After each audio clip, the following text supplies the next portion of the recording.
बिजुका की यह डरावनी कहानी एक ऐसे व्यक्ति के बारे में है जो अपनी मृत पत्नी की यादों में पूरी तरह से खो जाता है और मर जाता है, लेकिन एक दिन वह एक बिजुका स्केयरक्रो बनकर लौटता है। यह कहानी हमारे गांव की है जहां पर सब खुशहाली से रहते हैं और सभी अपने काम में मस्त लगे रहते हैं। पर यहां पर एक भयानक सच ऐसा है जिसके बारे में सभी बात करने से डरते हैं। बात ऐसी है कि गांव से थोड़ी दूरी पर एक खेत है जहां पर कोई नहीं रहता और उस खेत का मालिक और उसका परिवार कुछ भी नहीं है।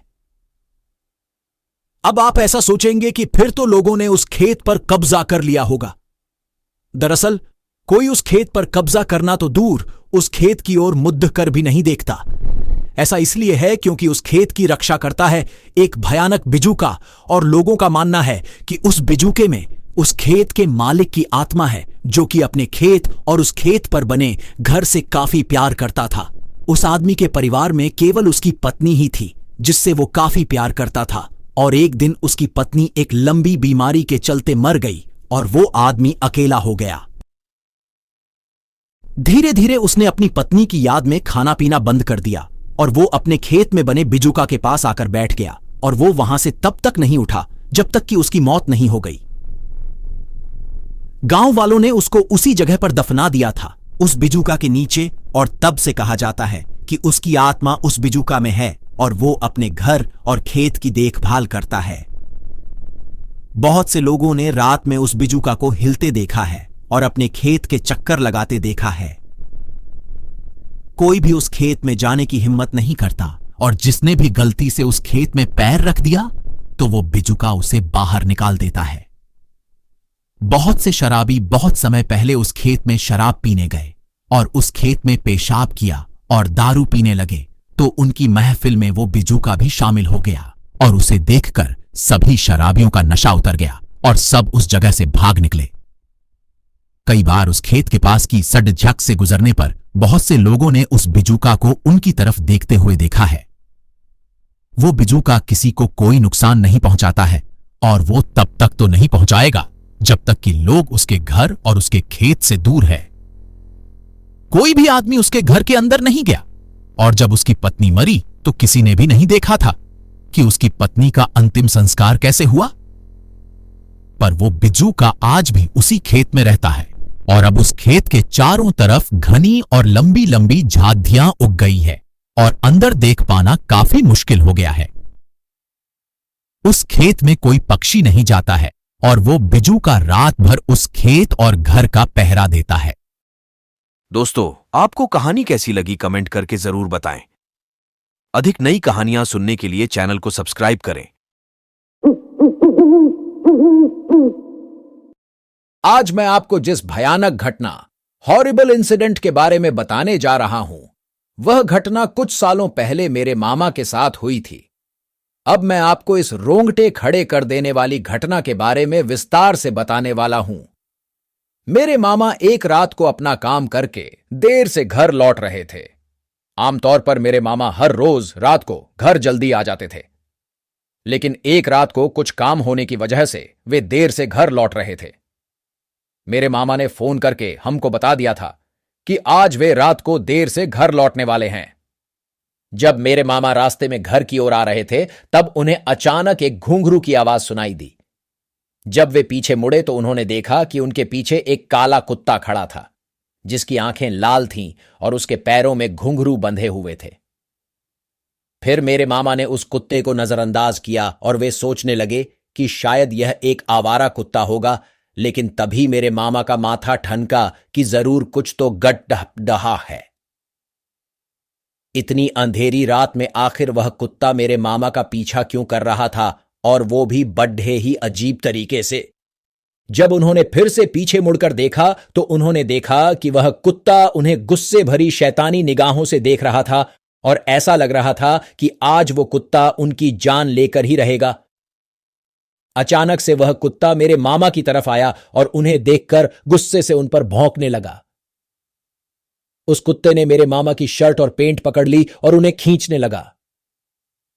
मेरे मामा ने अपनी आंखें बंद कर ली और वे साईं बाबा का नाम लेने लगे।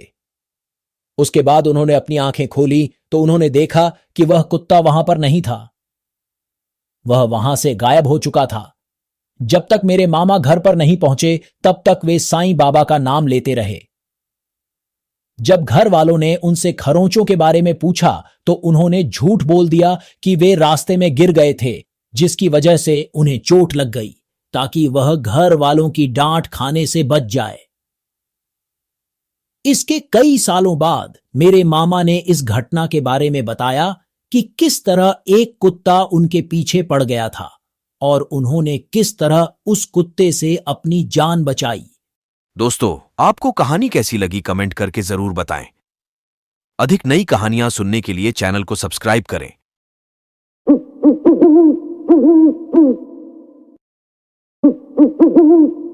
यह डरावनी कहानी है। एक ऐसी शहरी लाड डेचकी के बारे में है जो शहर से दूर एक गांव में अपने छोटे घर में समय बिताती है, जहां उसका सामना एक भयानक चीज से हो जाता है। मेरा नाम मेघड़ा है और मैं 26 साल की हूं। मैं शहर में एक ऑफिस में काम करती हूं। छुट्टियों में मुझे शहर की भीड़ भाड़ से दूर किसी गांव में समय बिताना बहुत पसंद है। एक छोटे से गांव में मेरा घर एक छोटी झोपड़ी है जो कि जंगल के बिल्कुल किनारे पर बसा हुआ है। पर एक हादसे के बाद मैंने उस गांव में जाना छोड़ दिया। मैं काम से बहुत थक गई थी। मुझे आराम की सख्त जरूरत थी, इसलिए मैंने शहर से बाहर जाने की सोची। मैं अपने घर गई, अपना सामान पैक किया और अपनी कार से गांव की तरफ निकल गई। जब मैं गांव पहुंची तब शाम हो चुकी थी और मैं लॉन्ग ड्राइव की वजह से काफी थक गई थी। मैं सीधे बिस्तर पर गई और सो गई। आधी रात को मेरे कार के अलार्म के बजने के कारण मेरी नींद खुली। मैंने खिड़की से बाहर की ओर देखा, पर वहां कोई भी नहीं दिख रहा था। मैंने अपनी कार की चाबी ढूंढी और अलार्म को बंद किया। जब वह तेज अलार्म बंद हुआ तो मैं फिर से बेड पर लेट गई और सोने की कोशिश करने लगी। थोड़ी देर बाद फिर से अलार्म बजने लगा। मैंने सोते हुए अलार्म को बंद कर दिया। सब कुछ एकदम शांत था। चारों तरफ खामोशी थी। कुछ 5 मिनट बाद अलार्म तीसरी बार बजा। 1 या 2 बार तो फिर भी चलता है, पर बार बार अब मैं जानना चाहती थी कि क्या हो रहा है। ऐसा तो नहीं कि कोई मेरे साथ मजाक कर रहा हो, पर इस समय इतनी रात को मैं पर्दे के पास खड़ी होकर देखने लगी। थोड़े समय बाद मैंने चांद की रोशनी में किसी को झाड़ियों से मेरी कार की ओर आते हुए देखा। वह जो कोई भी था वह काफी लंबा, पतला और काले रंग का था। वह कार के पास आया और उसने अपने लंबे और पतले हाथों से कार को नोक किया। फिर से अलार्म बजा, पर वह काली आकृति तेजी से वापस जाद्धियों में चली गई। उस वक्त मैं जान चुकी थी कि क्या हो रहा है। मैं डर से कांप रही थी। मैं अलार्म को बंद कर उस चीज पर नजर रखने लगी। वह चीज झाड़ियों से बाहर आई और धीरे धीरे मेरे घर के गेट के पास बढ़ने लगी। अपने एक हाथ से उसने गेट के लॉक को खोला। मैं इतना डर गई थी कि मैं हिल भी नहीं पा रही थी। मेरे दिमाग में कई तरह के बुरे विचार आ रहे थे। वो क्या है? वह मुझसे क्या चाहता है? वह क्या कर रहा है? क्या वह यहां से कभी जाएगा भी? मेरे शरीर में सिर से लेकर के पांव तक कपकपी छूट गई थी। मेरा गला सूखा था और मेरा दिल जोरों से धड़क रहा था। मैं बहुत ही भयभीत थी और डर के मारे मेरे दांत किटकिटा रहे थे। मैंने खुद पर काबू पाया और मैं उतनी तेजी से नीचे चली गई जितनी तेजी से मैं जा सकती थी। मैं बस लाइट्स ऑन करने ही वाली थी कि तभी मेरे पैर जम गए। वो काली आकृति खिड़की के यहां खड्डी आई थी। वह खिड़की से अंदर की ओर देख रहा था कि कोई अंदर है या नहीं। मैं जल्दी से अपने सोफे के पीछे छुप कर देखने लगी। तब मुझे समझ आया कि कार के साथ छेड़छाड़ करना केवल उसका अपने शिकार को बाहर लाने का तरीका था। मैं उसके डरावने चेहरे से अपनी आंखों को हटा नहीं पा रही थी। उसकी चमड़ी राख की तरह थी, जिस पर सिलवटें पड़ी हुई थीं। उसकी आंखें छोटी और पूरी तरह से काली थी। उसकी नाक की जगह पर 2 बड़े बड़े गड्ढे थे।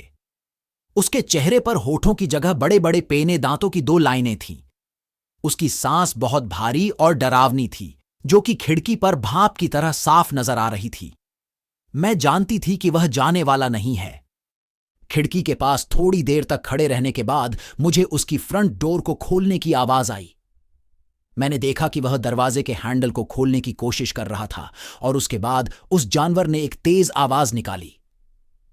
वह आवाज किसी इंसान की तो नहीं हो सकती थी।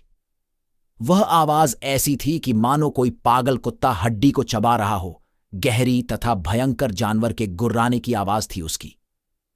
मैं जानती थी कि यदि इसने मुझे देख लिया तो यह कुछ भी कर अंदर आ जाएगा। मैंने अपने आप को सोफे के पीछे छिपाया। मैं सोफे की परछाइयों में छिपना चाहती थी और बिल्कुल भी आवाज नहीं करना चाहती थी। मेरी आंखों से आंसू बह रहे थे। मैं अपनी नसों की आवाज सुन पा रही थी। मैं बस मरने ही वाली थी। मुझे नहीं पता मैं कितनी देर तक वहां छिपी रही। जब मैं उठी तो मैंने दरवाजे की तरफ देखा। वह जानवर जा चुका था। दरवाजा अपनी जगह पर था और सब कुछ सेफ लग रहा था। मैं सीढ़ियों से ऊपर की तरफ गई और मैंने खिड़की से बाहर की ओर देखा। बाहर रोशनी थी। वहां पर किसी भी तरह का कोई खतरा नहीं था।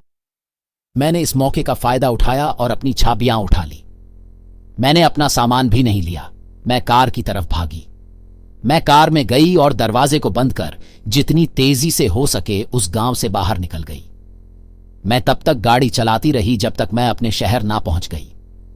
जब मैं अपने अपार्टमेंट में पहुंची तो मैंने रेडियो ऑन किया और मैं एक न्यूज सुनने लगी। अनाउंसर ने कहा कि गांव से 2 लड़कियों की लाशें मिल गई हैं। उनका शरीर बुरी तरह से कटा फटा पड़ा हुआ दलदल में पड़ा था। मुझे मालूम है कि जो वो जानवर चाहता था वह उसे मिल गया। दोस्तों, आपको कहानी कैसी लगी कमेंट करके जरूर बताएं। अधिक नई कहानियां सुनने के लिए चैनल को सब्सक्राइब करें।